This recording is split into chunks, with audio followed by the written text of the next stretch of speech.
Vote.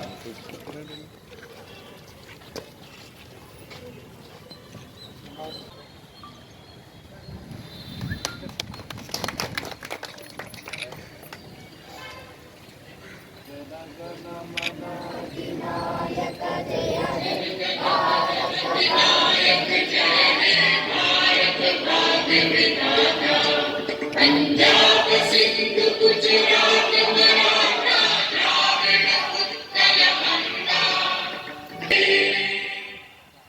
Coat ऑर्डर test.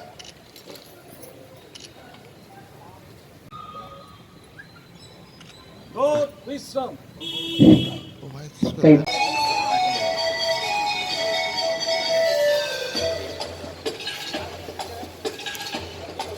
దేశం మనదే తేజం మనదే ఎగురుతున్న జెండా మనదే నీతి మనదే జాతి మనదే ప్రజల అండదండ మనదే అందాల బంధం ఉంది నేలలో ఆత్మీయ రాగం ఉంది గాలిలో ఏ కులమైనా ఏ మతమైనా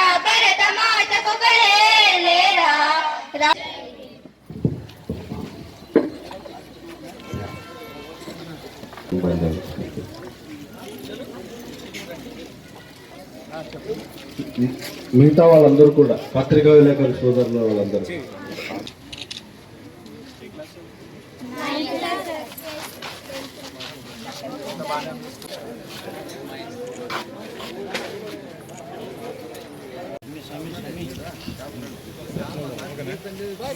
డెబ్బై 79వ స్వాతంత్ర దినోత్సవం సందర్భంగా ఈ స్వాతంత్రం అనేది ఎంతో మంది వీరుల త్యాగ ఫలము.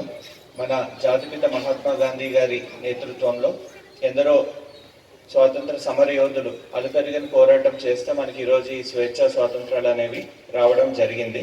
సో ఈరోజు వారందరినీ కూడా మనం ఘనంగా స్మరించుకుంటూ ఈ పోరాటంలో అమరులైన వారందరికీ కూడా వినమ్రతతో నా జోహార్లు అర్పిస్తున్నాను.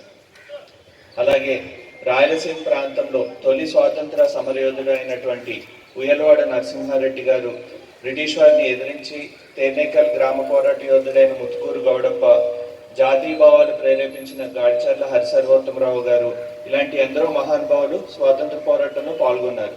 వారందరినీ స్మరించుకుంటూ ఈ దేశం కోసం మన బాధ్యతని నిర్వర్తించడానికి ఈ రోజుని మనము అంకితం చేద్దాం.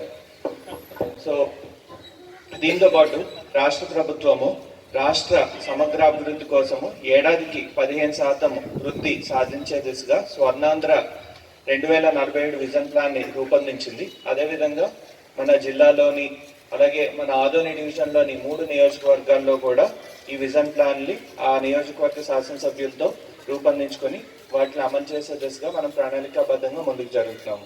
అలాగే రాష్ట్ర ప్రభుత్వము పేదల ముఖంలో చిరునవ్వులు నింపాలన్న ఉద్దేశంతో వివిధ రకమైన పింఛన్లు ప్రతిష్టాత్మకంగా ప్రతి నెల 1వ తారీఖున ఒకవేళ ఆ రోజు సెలవు అయితే ఆ ముందు రోజు కానీ ఖచ్చితంగా అందిస్తున్నారు. పింఛన్లు 3,000 నుండి 4,000కి పెంచడము, అలాగే వికలాంగుల పింఛన్ 3,000 నుండి 6,000, పూర్తి అంగవైకల్యం ఉన్న వాళ్ళకి 5,000 నుండి 15,000, దీర్ఘకాలిక వ్యాధిగ్రస్తులు కిడ్నీ లివర్ డయాలసిస్ మరియు ఇతర రోగాలు ఉన్న వారికి 5,000 నుండి 10,000 రూపాయల వరకు రాష్ట్ర ప్రభుత్వం పెంచింది. అలాగే జలవనరుల విభాగంలో రాష్ట్ర ప్రభుత్వము కర్నూలు జిల్లాకు సంబంధించి హంద్రీనీవా కాలువని ప్రధాన కాలువ సామర్థ్యాన్ని వెడల్పు చేసి ఆ పనులు 100 రోజుల్లో పూర్తి చేసింది. అలాగే ఆదోని డివిజన్కి సంబంధించి గాజుల దిన్నే ప్రాజెక్టుకు 3 TMCల వాటర్ని సప్లై చేయడం జరుగుతున్నది. అలాగే కర్నూలు నంద్యాల జిల్లాలో 68 ట్యాంకులు, ఇందులో ఆదోని డివిజన్కి సంబంధించిన ట్యాంక్స్ కూడా పూర్తి స్థాయిలో నింపడం అనేది జరుగుతున్నది. అలాగే రీసెంట్గా ప్రభుత్వము ఆర్టీఎస్ రైట్ కెనాల్ మరియు వేదావతి ప్రాజెక్టుల సంబంధించి ఈ ప్రాంతంలో జలవనరులకు సంబంధించి ప్రాజెక్టుల మీద వాటి పనులు ప్రారంభించడానికి సుముఖంగా ఉంది. అలాగే మనకి పారిశ్రామిక రంగంగా చూసుకుంటే పశ్చిమ ప్రాంతం వెనుకబడిన ప్రాంతం కాబట్టి ఈ ప్రాంతాన్ని అభివృద్ధి చెందే దిశగా ప్రభుత్వము అడుగులు వేస్తున్నది. అందులో భాగంగా ఒరవకల్లో మెగా ఇండస్ట్రియల్ హబ్ స్థాపించడం జరిగింది. అక్కడ వివిధ రకాలమైన కంపెనీలు వాటి పెట్టుబడులను తీసుకురావడం జరుగుతున్నది. Jayaraj Ispat limited, Sigachi industries, pure industries, Reliance consumer products, మరియు ఇతరత్ర కంపెనీలు సుమారుగా 9,000 మందికి ఉద్యోగ అవకాశాలు కల్పించేటట్టు పరిశ్రమలు ఏర్పాటు చేయడానికి ముందుకు వెళ్తున్నాయి. అలాగే ఆదోని డివిజన్కి సంబంధించి మనకి 3 MSME పార్కులు శాంక్షన్ చేయడం జరిగింది. అందులో భాగంగా మనకి రీసెంట్గా ఎమిగ్నూర్ దగ్గర బనవాసీలో టెక్స్టైల్ పార్క్ కూడా భూమి పూజ చేసి పనులు ప్రారంభించడం జరిగింది. విద్యారంగానికి సంబంధించి నాణ్యమైన విద్యను అందించేందుకు ప్రభుత్వం చర్యలు తీసుకుంటున్నది. అందులో భాగంగా రాష్ట్రంలో ఖాళీగా ఉన్న ఉపాధ్యాయ పోస్టుల భర్తీ కోసము మెగా డిఎస్సి నిర్వహించింది. వాటి ఫలితాలు కూడా వెలువడ్డాయి. అలాగే జిల్లా స్థాయిలో జిల్లా కలెక్టర్ గారి ఆధ్వర్యంలో విద్యార్థులకు ఉపాధ్యాయులు కొరత తీర్చడానికి వీలర్న్ స్టూడియో అనేది ఏర్పాటు చేయడం జరిగింది. సో దీంతో మనకి ఎక్కడైతే ఉపాధ్యాయుల కొరత ఉందో నేరుగా ఆన్లైన్ ద్వారా వాళ్ళకి విద్యాబోధన చేయడానికి వీలు పడుతున్నది. అలాగే డొక్కా సీతమ్మ మధ్యాహ్న భోజన పథకం ద్వారా విద్యార్థులకి, అలాగే పాఠశాల విద్యార్థులకి మరియు జూనియర్ కళాశాల విద్యార్థులకు కూడా ఈ మధ్యాహ్న భోజన పథకం ద్వారా వారు లబ్ధి పొందుతున్నారు. రుచికరమైన భోజనాన్ని వారికి అందించడం జరుగుతున్నది. అలాగే అత్యంత ప్రతిభ కనబరిచిన విద్యార్థులకు షైనింగ్ స్టార్ అవార్డ్స్ కూడా ఇవ్వడం ఈ సంవత్సరం జరిగింది. ఇందులో భాగంగా అన్నదాత సుఖీభవ పిఎం కిసాన్ పథకం కింద రీసెంట్ గా మొదటి విడతగా నిధులు విడుదల చేయడం జరిగింది. అలాగే జిల్లాలో ప్రకృతి వైద్యాన్ని కూడా ప్రోత్సహించడం జరుగుతున్నది. కౌలు రైతులకి లబ్ధి చేకూర్చాలనే ఉద్దేశంతో కౌలు రైతు కార్డులు, CCRC కార్డులు కూడా ఇవ్వడం జరుగుతున్నది. అలాగే డ్రోన్ టెక్నాలజీని వ్యవసాయంలో ప్రోత్సహించడంలో భాగంగా కిసాన్ డ్రోన్ గ్రూప్స్ ని స్థాపించి వారికి డ్రోన్ మీద శిక్షణ ఇచ్చి ఆ డ్రోన్ తో మనం వ్యవసాయంలో ఎక్కువ ఉత్పాదకతను సాధించే దిశగా చర్యలు తీసుకోవడం జరుగుతున్నది. అలాగే ఆదోని మార్కెట్ యార్డ్కి సంబంధించి డ్రైన్లు మరియు షెడ్ల కోసము 1.38 crores రాష్ట్ర ప్రభుత్వం శాంక్షన్ చేయడం జరిగింది.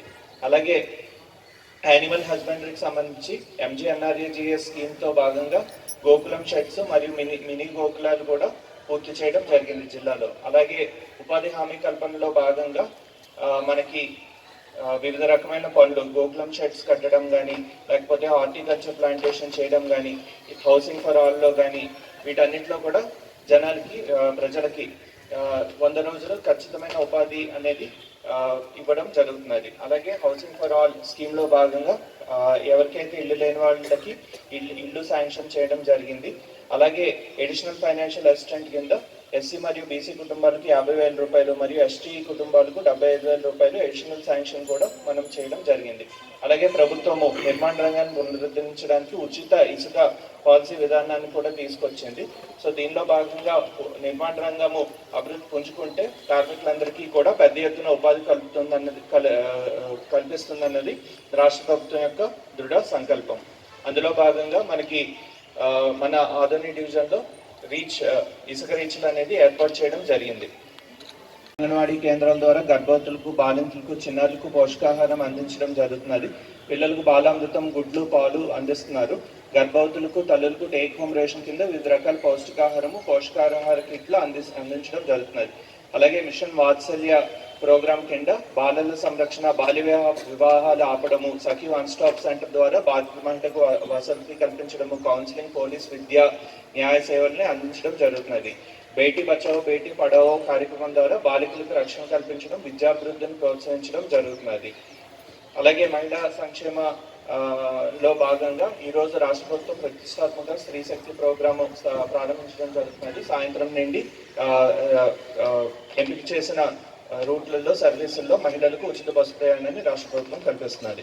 అలాగే వైద్య ఆరోగ్యానికి సంబంధించి కూడా మాతా శిశు మరణాలు నివారించడానికి, గర్భవతుల్ని, బాలింతల్ని రక్తహీనత లేకుండా చూడడానికి, ప్రసూతి మరణాలు జరగకుండా చూడడానికి చర్యలు తీసుకోవడం జరుగుతున్నది.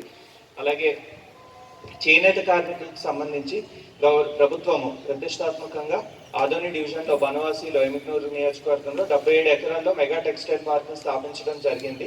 దానికి సంబంధించి మొదటి విడత పనులు, ఇన్ఫ్రాస్ట్రక్చర్ వర్క్స్ 6.9 కోట్లతో ప్రారంభించడం జరిగింది. ప్రస్తుతం 10% పనులు కూడా పూర్తి అవ్వడం జరిగింది.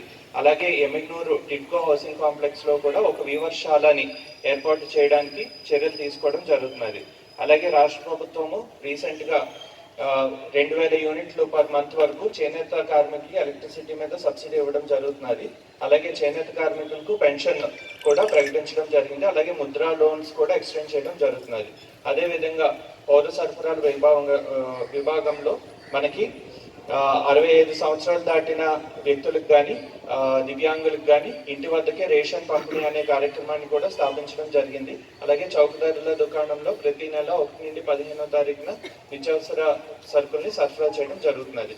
అలాగే పేదల ఆకలి తీర్చేందుకు అన్నా క్యాంటీన్ ప్రారంభించడం జరిగింది. ఆదంలో 3, ఎమ్మిగ్నూరులో 2 అన్నా క్యాంటీన్లు ప్రారంభించారు. అన్నా క్యాంటీన్ ద్వారా రాత్రి భోజనాన్ని అందించడం జరుగుతుంది. ఇందుకు గాను 3 కోట్లకు అయ్యే ఖర్చు 90 రూపాయలలో 75 రూపాయలు రాష్ట్ర ప్రభుత్వమే భరిస్తున్నది. అలాగే పల్లి పండుగలో భాగంగా internal roads, canals, approach roads వీటి తాలూకా నిర్మాణాలు చేయడం జరుగుతున్నది. అలాగే టూరిజం డెవలప్మెంట్ చేయడానికి మనకి ఆదోని డివిజన్లో బనవాసి కాజుల్దిన్నె ప్రాజెక్టు, రామ్జల్లా లేక్, అలాగే పెద్దంలం జైన్ టెంపుల్ వీటన్నిటిని కూడా పరిశీలించడం జరుగుతున్నది. వాటికి సంబంధించిన ప్రతిపాదనలు పంపించడం కూడా జరిగింది. అలాగే రెవెన్యూ విభాగం నుండి లాస్ట్ 1 yearలో మనము గ్రామ సభలు, రీసర్వే గ్రామ సభలు, రెవెన్యూ సదస్సుల ద్వారా ప్రజల రెవెన్యూ సదస్సుని క్షేత్రస్థాయిలో పరిష్కరించడం జరుగుతున్నది. అలాగే రాష్ట్రాన్ని పరిశుభ్రంగా తీర్చిదిద్దేందుకు ప్రతి నెల 3వ శనివారం స్వర్ణాంధ్ర స్వచ్ఛాంధ్ర కార్యక్రమాన్ని నిర్వహించడం జరుగుతున్నది. ఇందులో పారిశుద్ధ్య చర్యలు విస్తృతంగా చేపడుతున్నాము. పారిశుద్ధ్యంపై, పరిశుభ్రతపై ప్రజల్లో అవగాహన కల్పిస్తుంది రాష్ట్ర ప్రభుత్వం. అలాగే నైపుణ్యాభివృద్ధిలో భాగంగా నిరుద్యోగ యువతకు ఉద్యోగాలు కల్పించడానికి వివిధ రకమైన జాబ్ మేళాల్ని రాష్ట్ర నైపుణ్యాభివృద్ధి సంస్థ నిర్వహించడం జరుగుతున్నది. సో ఆఖరిగా P4 పాలసీ ద్వారా సంపూర్ణ పేదరిక నిర్మూలనలో భాగంగా గౌరవ ముఖ్యమంత్రి గారి పిలుపుతో P4 విధానానికి శ్రీకారం చుట్టారు. ఆర్థిక అసమానతలు లేని, పేదరికం లేని సమాజాన్ని తీర్చిదిద్దడానికి, సమాజంలో ఆర్థికంగా అభివృద్ధి స్థానంలో ఉన్న 10% మంది, అత్యంత పేదరికంలో ఉన్న 20% మందికి చేయూతనివ్వడం కార్యక్రమం లక్ష్యం. అందులో భాగంగా ఆదోని డివిజన్లో 19,600 సుమారుగా 19,600 బంగారు కుటుంబాలని దత్తత తీసుకునే కార్యక్రమం విజయవంతంగా పూర్తి చేయడం జరిగింది. సో ప్రభుత్వం అమలు చేసిన ఈ అభివృద్ధి సంక్షేమ కార్యక్రమంలో అర్హులైన లబ్ధిదారులకు అందించడంలో ప్రభుత్వ యంత్రాంగానికి అందరూ తోడ్పాటును అందించి మన ఆదోని డివిజన్ను సుసంపన్నమైన డివిజన్గా అభివృద్ధిలో అగ్రగామిగా తీర్చిదిద్దడానికి మనందరం సమష్టిగా కృషి చేద్దామని మీ అందరికీ విజ్ఞప్తి చేస్తున్నాం.